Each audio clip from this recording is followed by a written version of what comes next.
안녕하세요. 월요일 아침입니다. 지난주 주식시장 좋았습니다. 여러분들 수익률 다 좋았을 것이다.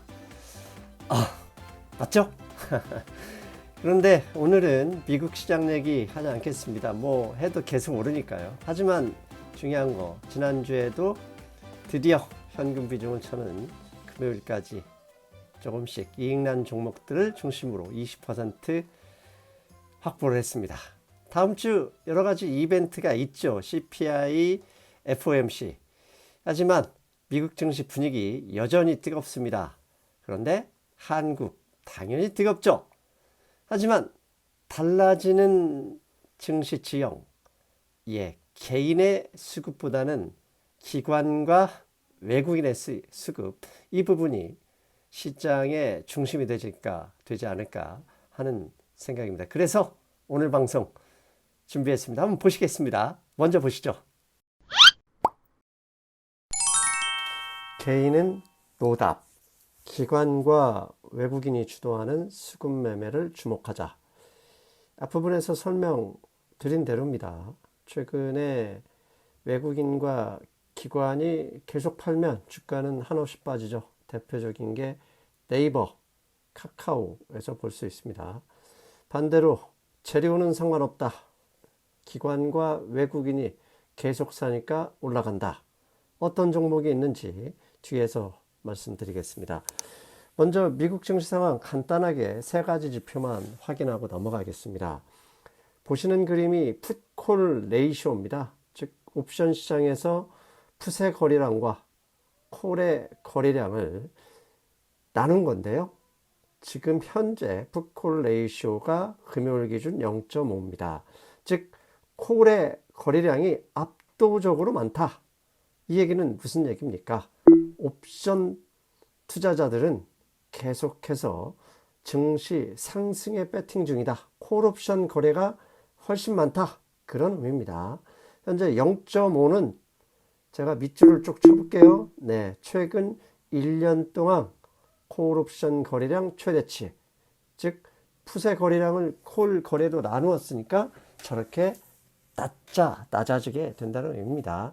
한마디로 시장은 계속 상승에 배팅하는 투자자들이 훨씬 많다. 그런 의미죠. 대표적으로 변동성 지수가 있습니다. 시장이 위험하다 그러면 옵션의 변동성 지수 VIX 지수가 급등을 하죠.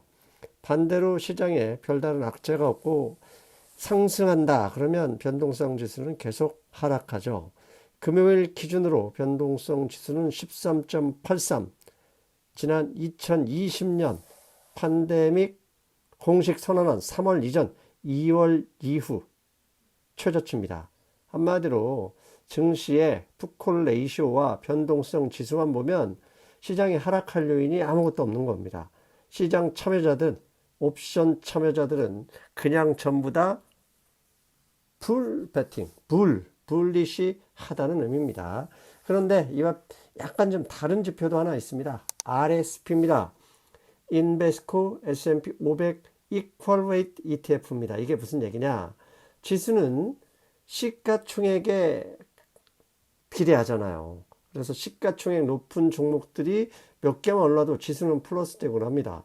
그런데 RSP, ETF, RSP는 모든 종목을 동일한 기준으로 보는 겁니다. 그래서 애플도 하나, 아이온큐 같은 편의주식도 하나로 딱 일로 보고 결국 S&P 500 종목 중에 몇 종목이 저렇게 신고가 오르느냐라고 보여주는 거 있는데요.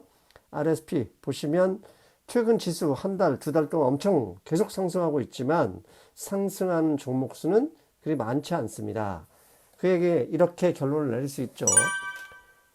이 지표만 보면 시장에 위험을 보는 사람은 거의 다 사라지고 없다는 것을 의미하고요. 둘째는 모두가 주식시장의 상승 분위기를 즐기고 느끼고 있다. 이렇게 말씀드릴 수 있습니다. 그런데 RSP ETF를 보면 오르는 종목 숫자가 늘어나지 않고 있다. 오히려 줄어들고 있다. 이것은 시가총액 대형주 위주의 가는 놈만 계속 가는 증시의 모습이다. 이렇게 말씀드릴 수 있습니다.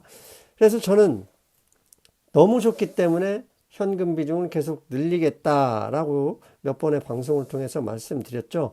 금요일 시장 좋았습니다. 그래서 열심히 이익 실현하면서 저는 최근 3년 사이에 현금 비중이 가장 높은 포지션이 됐습니다. 무려 현금 비중이 20%가 되었습니다.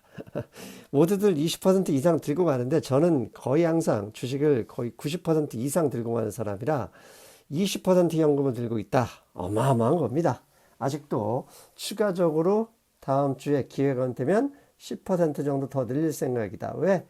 이 정도 왔으면 조정이 오지 않겠느냐? 그렇게 생각한다는 겁니다.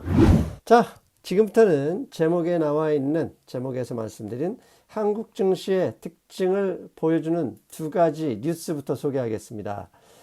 이 뉴스를 소개하는 이유는 간단합니다. 시장에서 살아남으려면, 시장에서 높은 수익률을 얻으려면 내가 좋아하는 거, 내 투자하는 방식을 고집하면 안 되죠.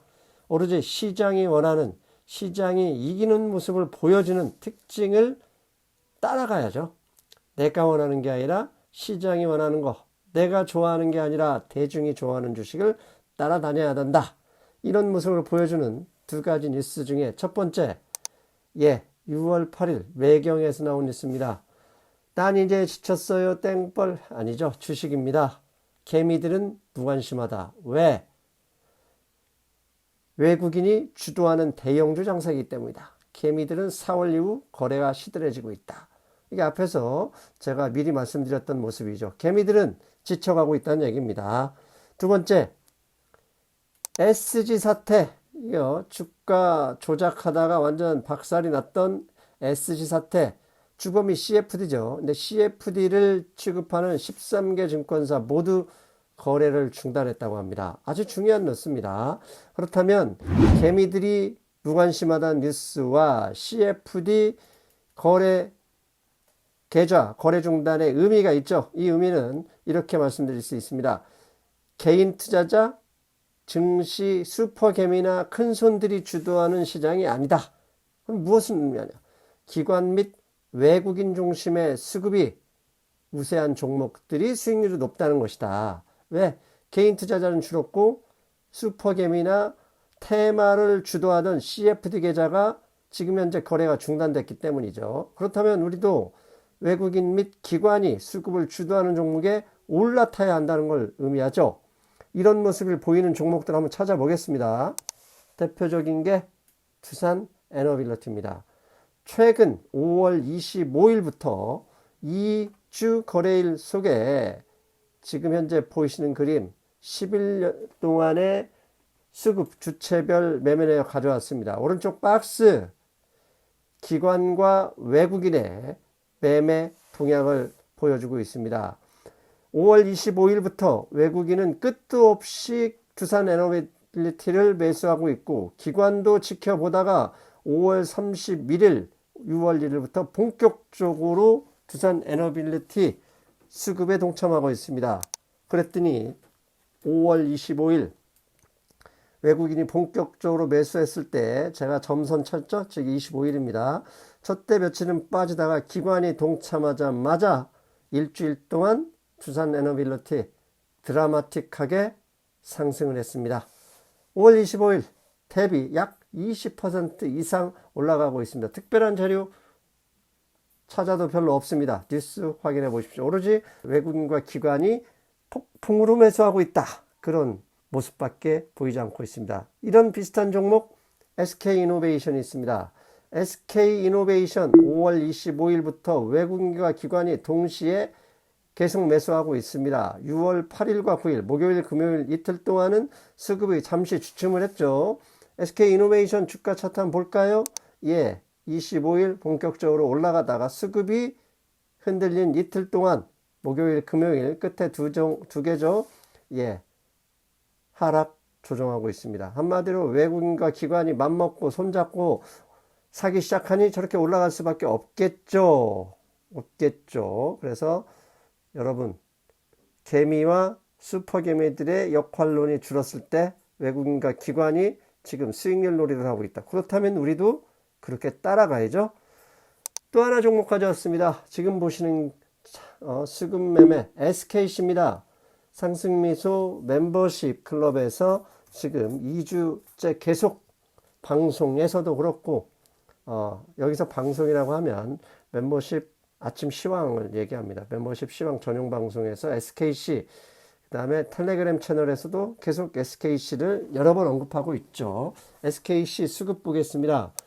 SKC 수급 5월 달에는 뭐 별 영향 없었다가 6월 2일 들어서 외국인과 기관이 저렇게 적극적으로 매수하고 있습니다. 주가도 당연히 저 외국인과 기관의 수급에 반응을 하겠죠. 네, 차트 보시겠습니다. 오른쪽 박스 보이시죠? 6월, 5월, 6월 들어서 외국인과 기관의 동시 매수세의 영향을 받아서 9만 5천원, 9만 3천원대 있던 주가가 금요일에 11만 300원까지 일단 급등을 했습니다. 자, 몇 가지 종목만 보여드렸어도 이 정도입니다. 앞에서 언급했죠. 네이버나 카카오 수급 확인하십시오. 왜 이렇게 주가가 힘을 못 쓰는지 그 수급을 통해서 확인하실 수 있습니다. 그렇다면 이렇게 결론이 날 수밖에 없죠. 개미들은 힘이 없고 CFD까지 멈춰 있다. 그렇다면 기관과 외국인의 높아진 시장 지배력, 재료 필요 없다. 일단 기관과 외국인의 수급에 집중해야 한다. 이렇게 말씀드리겠고요.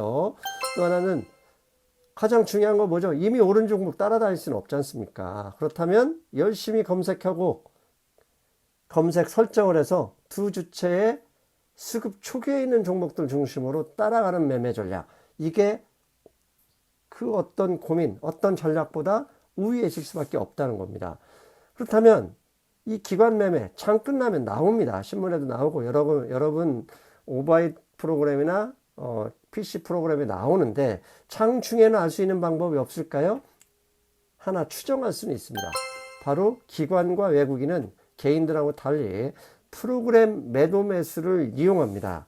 그렇다면 장 중에 기관과 외국인이 수급이 좋아지고 있다라는 것은 프로그램 매매가 매수냐 매도냐에 확인한 후에 그 내용에 따라서 기관과 외국인이 오늘도 들어오는구나 이렇게 추정할 수 있다는 얘기입니다.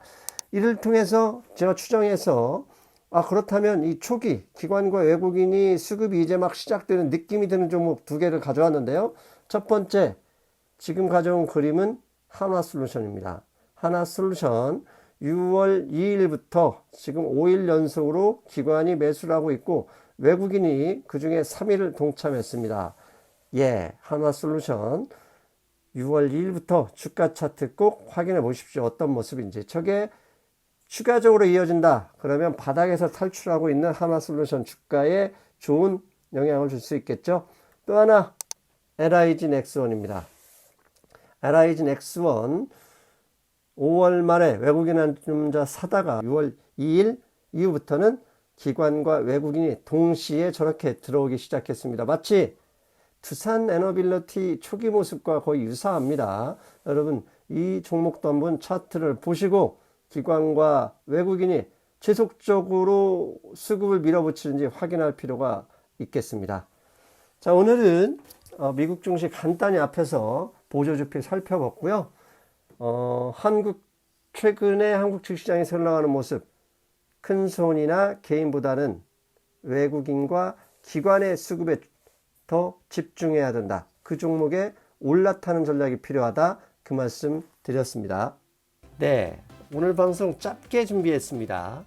어차피 핵심 일정은 CPI와 FOMC. 이 결과 어떻게 하냐에 따라서 시장이 달라지겠지만 현재 분위기는 뭐 좋습니다. 그냥 모든 사람이 악재는 없고 좋은 것만 보는 상황. 그래서 현금 비중을 조금씩 계속 확대하고 있는 상황입니다. 아무튼 한국 증시에서 개인은 힘들어졌고 기관과 외국인의 동시 수급 재료 상관없습니다. 이들이 사는 종목에 일단 집중하는 게 어떨까 싶습니다. 여러분 저는 다음 시간에 뵙겠습니다. 여러분 안녕.